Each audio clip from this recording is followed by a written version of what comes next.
Como já mencionado antes, esta teoria corrobora com algumas outras teorias já existentes na ufologia casuística, dentro do estudo da exopsicologia, mas traz com ela uma nova possibilidade. Então deixo aqui minhas considerações a respeito de alguns casos de abduções. Estudando vários casos de abduções ocorridos pelo mundo e sempre procurando analisar todos os seus detalhes com o olhar de um amante e estudioso do assunto, não pude deixar de perceber que existem aqueles casos onde os sequestrados são pegos à força e jogados em cima de uma mesa e ali sofrem todos os tipos de abusos.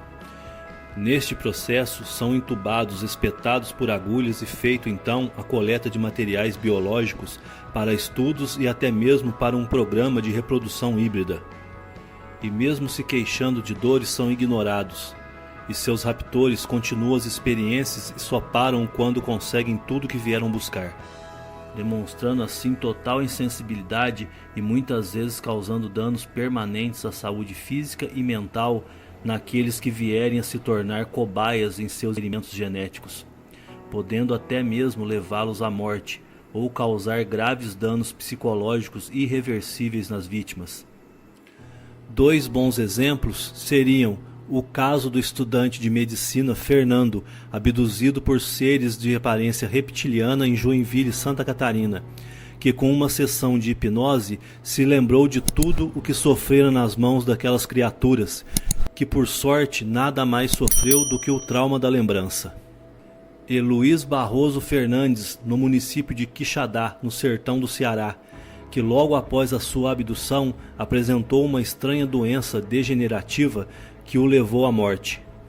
Casos que já abordamos aqui no canal, e se quiserem conhecer, o link estará na descrição deste vídeo. Mas existem aqueles relatos de pessoas que são abduzidas de forma cordial. Já no interior do OVNI são-lhes oferecido bebidas e seria mantido então um contato telepático entre o abduzido e os tripulantes da nave. E até mesmo em alguns dos casos o abduzido teria relações sexuais com uma mulher extraterrestre. Mas que em minha opinião foram deixados de lado alguns detalhes que mereciam uma maior atenção, pois poderiam mudar todo o contexto da história, e é justamente onde entra a minha teoria. Vamos usar como exemplos deste tipo de abdução 3 casos que são os casos Antônio Vilas Boas, Antônio Nelson Tasca, que também disponibilizaremos os links na descrição deste vídeo, e o próprio tema de hoje, José Inácio Álvaro. Sem a intenção de contestar a veracidade dos casos em questão, já que são casos comprovadamente acontecidos e que eu acredito piamente serem reais e que estão em meio aos casos mais espetaculares ocorridos na ufologia mundial.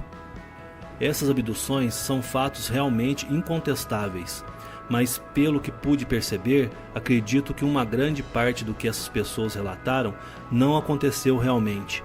Não que estejam mentindo, mas esta seria a única realidade existente em suas mentes.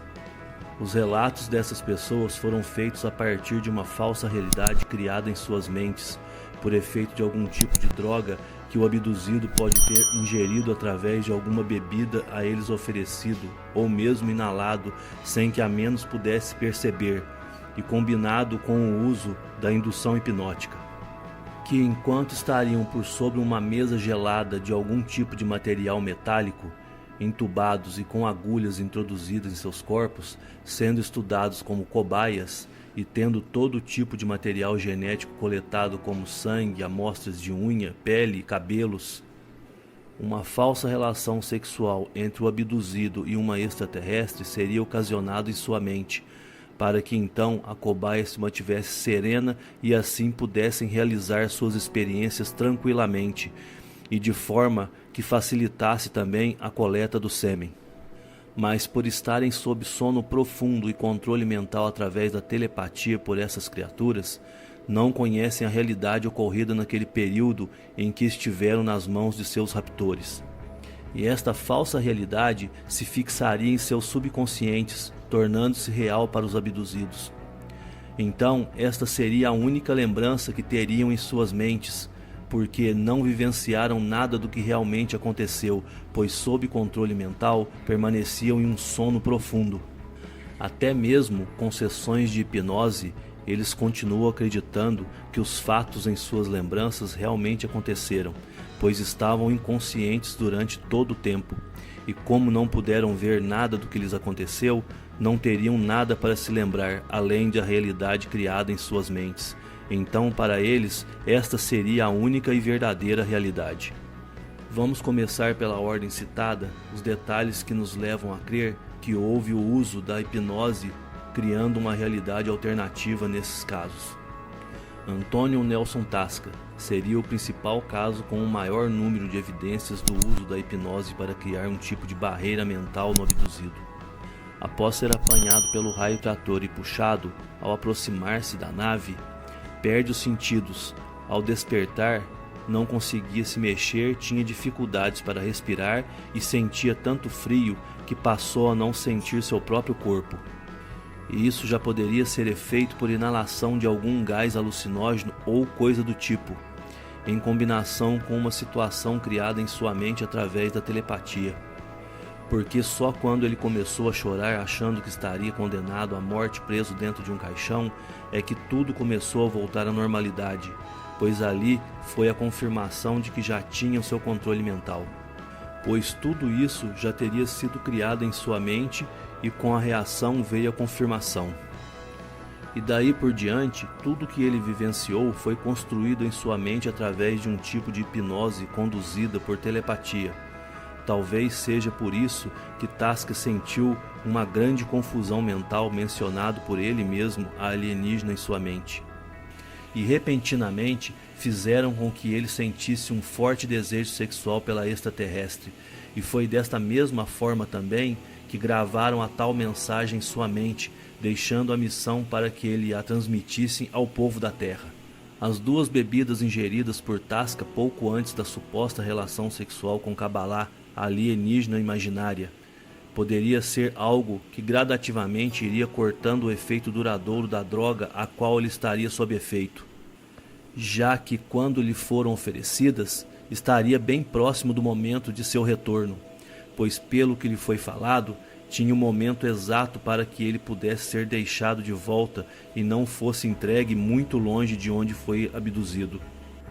E ao mencionar que teriam 2 filhos cósmicos, Mada, que em minha opinião seria um menino, e Madana, uma menina, deixa claro que realmente seriam 2 filhos.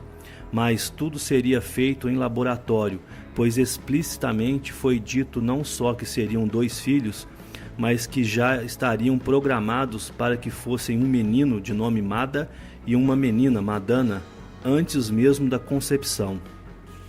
Antônio Vilas Boas teve um líquido estranho passado em seu corpo e depois da coleta de sangue o deixaram aguardando por mais ou menos 1 hora em outra sala, e antes da entrada da alienígena imaginária é liberada uma fumaça cinza que, ao inalar, Vilas Boas veio a vomitar.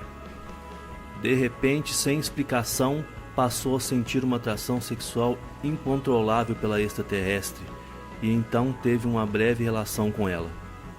Será que não teria sido induzido telepaticamente a desejar a alienígena imaginária para que sua mente acreditasse que estaria realmente tendo relações com aquela mulher e, chegando às vias de fato, facilitaria a coleta do sêmen? Esta observação serviria para todos os 3 casos. José Inácio Álvaro entrou em estado hipnótico ainda na porta da casa de seu pai onde se encontrava, ou talvez até antes, quando ainda aguardava o ônibus para voltar para sua casa, e de repente, sem explicação, resolveu não embarcar no ônibus e voltar até a casa de seu pai, onde avistou o OVNI novamente, e foi conduzido até o local da abdução por controle mental. E da mesma maneira que nos outros 2 casos, José sentiu-se atraído pela alienígena criada em sua mente, praticando um ato sexual com ela. Em alguns dos casos, suas memórias são apagadas e uma falsa realidade é criada como barreira para o caso da realização de uma eventual hipnose regressiva. Mas em qualquer um desses casos, o abduzido só se lembraria das conversações e um agradável encontro com uma extraterrestre. e não teria a lembrança terrível de tudo o que passou nas mãos de seus raptores, causando um trauma irreversível em sua mente. Com exceções em alguns casos, como o caso do estudante de medicina Fernando, mencionado no início dessa matéria, onde sua memória foi apagada, mas com uma sessão de hipnose lembrou-se de tudo. Porque nesse caso a barreira não foi criada, só lhe apagaram a memória. E traumatizado com as lembranças, se fechou em um casulo e não quis falar com mais ninguém sobre o assunto. E para comprovar esta teoria, basta observar que nos 3 casos, em seus relatos, os abduzidos nunca se lembram ou mencionam sobre os ferimentos, cicatrizes, marcas e até mesmo queimaduras de 2º e 3º graus encontrados em seus corpos, que eles até então não haviam notado. Só foram percebidos por outras pessoas ou em exames médicos, mas em suas lembranças, esses ferimentos nunca existiram. E como não se lembrar de alguma coisa que lhe fere causando dor intensa?